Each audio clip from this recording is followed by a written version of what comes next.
Her hands grew in the middle of the night after her wedding night.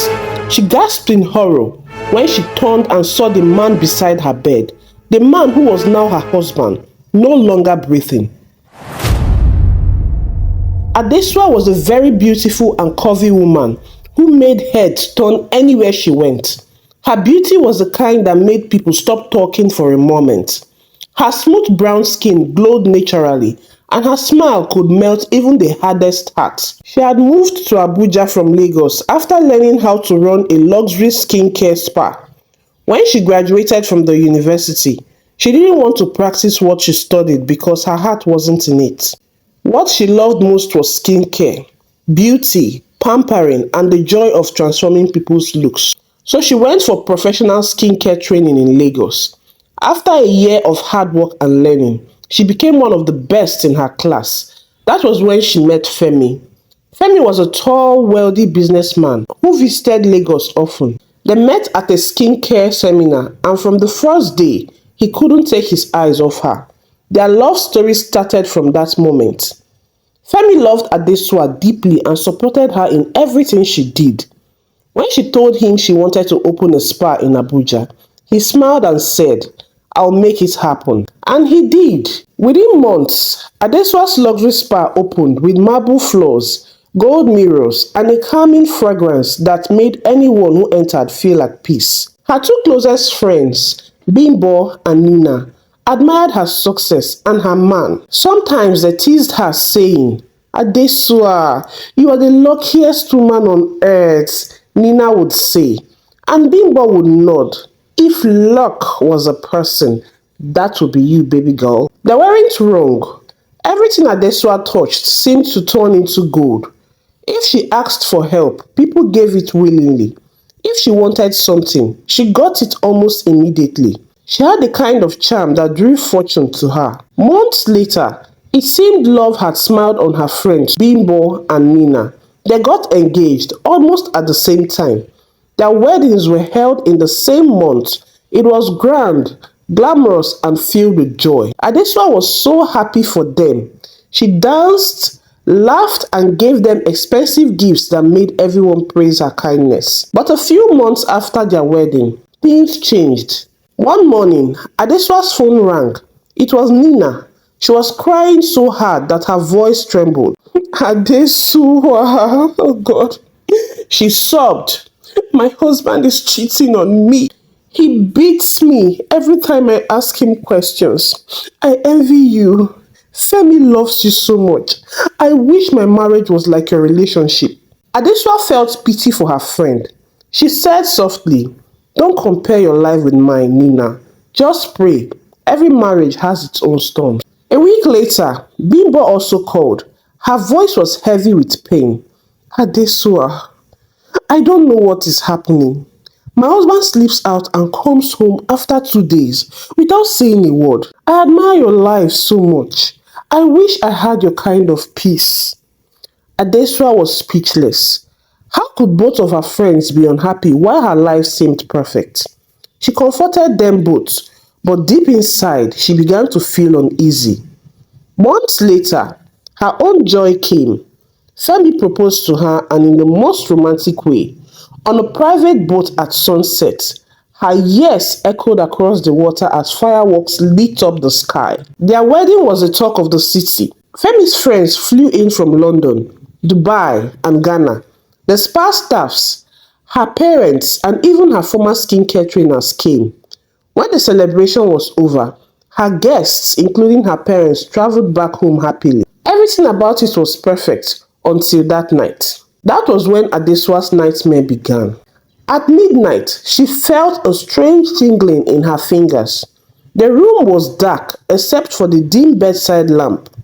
Suddenly, her hands began to stretch slowly, painfully, growing longer and longer, as though invisible ropes were pulling her bones apart. Her heart pounded hard. She turned to call Femi, but froze. He was lying still. His chest wasn't moving. His eyes were wide open, staring blankly at the ceiling. "Femi!" she screamed, shaking him. "Femi, wake up!" But he didn't. Her screams filled the room until hotel security burst in. But just before the door opened, something strange happened. Her hands, which had grown long and swollen, began to shrink. The veins pulsed painfully as her fingers twisted back into their normal size. By the time the hotel staffs rushed in, her hands looked completely normal. Only Adesua knew what had just happened. She sat frozen beside Femi's lifeless body, shaking uncontrollably. Madam, what happened? One of the hotel managers asked, his eyes darting between her and the man on the bed. I I don't know, she stammered. He wasn't breathing when I woke up. Paramedics arrived minutes later, but it was too late. Femi was gone. The news spread quickly. The groom who died on his wedding night. Social media and blogs carried the story for weeks. People whispered that Adesua was cursed. Some said she was a witch who used her husband for rituals. Others said her beauty was unnatural. Adesua couldn't explain what had happened, even to herself. The image of her growing hands haunted her every night. The police questioned her, but after the autopsy, Femi's death was ruled as a sudden cardiac arrest. She was released, but her life was never the same. Her friends Nina and Bimbo visited her often to comfort her. Don't think too much about it, they said cheerfully. You'll find peace again. You've always been a lucky baby girl. But Adesua didn't feel lucky. Her nights were full of nightmares. She never told anyone what she experienced because she didn't want people to call her cursed. She was scared and lonely. Surprisingly, for months, nothing strange happened again. So Adesua decided to move on and return to her spa. The shop brought back memories of Femi, but she stayed strong, hoping that life still had good plans for her. Her skincare spa began to bloom again.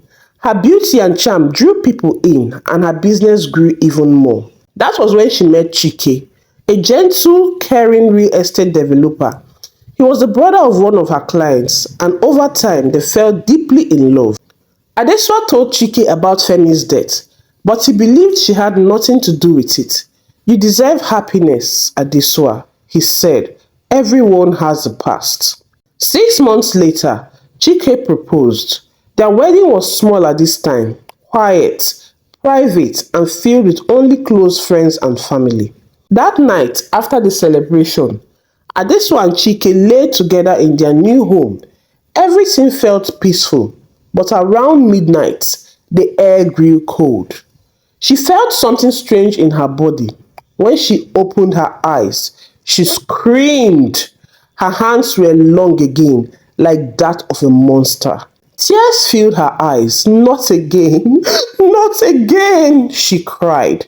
When she turned towards Chike, he wasn't breathing. Her scream echoed through the house as she cried uncontrollably. Her hands began to shrink again, right before her eyes, returning to normal. By morning, the police were there once more. Adesua couldn't say a word. Another husband dead, another mystery. Her parents flew back to Abuja immediately. They were broken, confused and scared for their daughter. Bimbo and Nina also came to comfort her.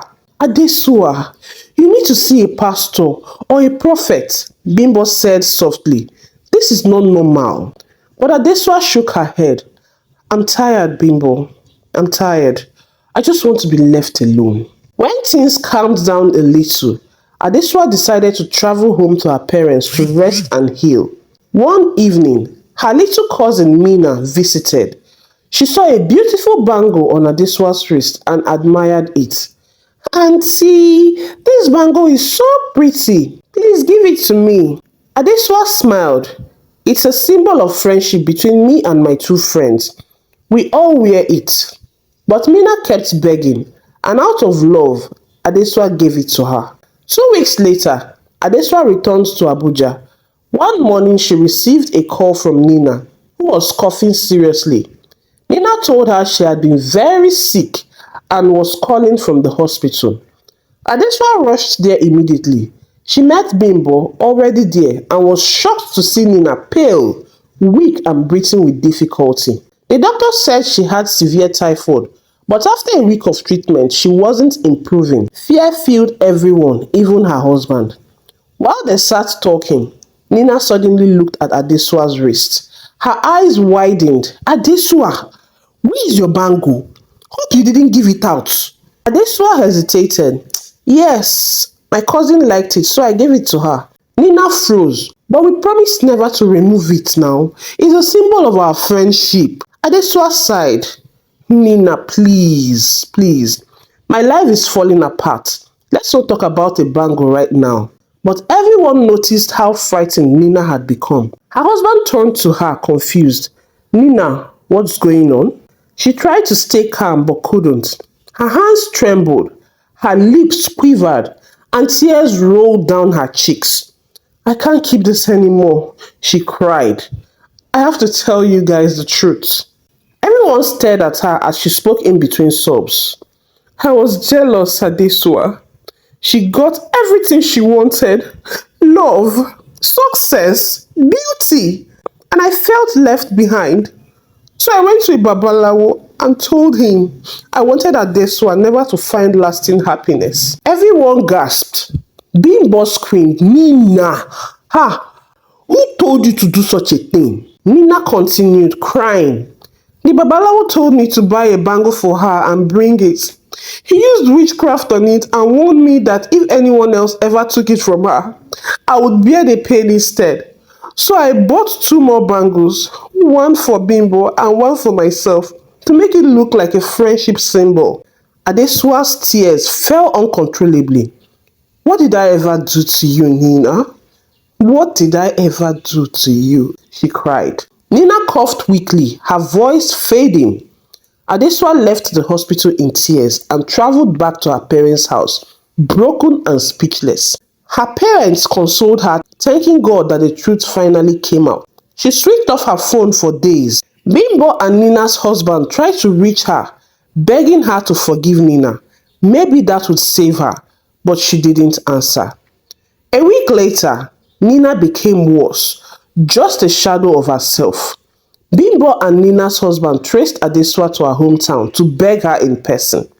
Even Nina's parents joined them. After much pleading, Adeswa finally agreed to return to Abuja. She went to the hospital and saw Nina lying weakly on the bed, almost at death's door. Adeswa held her hand and said quietly, Nina, I forgive you from my heart. I forgive you. At that moment, something changed. Nina's breathing steadied. Her eyes fluttered open, and for the first time in weeks, she smiled faintly. In time, Nina began to recover, but Adesua never drew close to her friends again. She moved back to Lagos and started her life afresh. She had learned a bitter lesson: to be careful of friends and of those who pretend to celebrate your success. Years later, she met another man who truly loved her. They got married, and for the first time on their wedding night, nothing strange happened. Peace had finally found Adesua. That is the end of the story. Please, I would like to know your opinion on this story. It's surprising how people can do something like this to the one they call a friend or claim to love. I'll be in the comments to reply. Thank you so much for watching. I hope you enjoyed the story. If you did and learned something from it, like the video, leave an amazing comment, and subscribe to the channel. Till we meet again, besties, stay safe and remain blessed.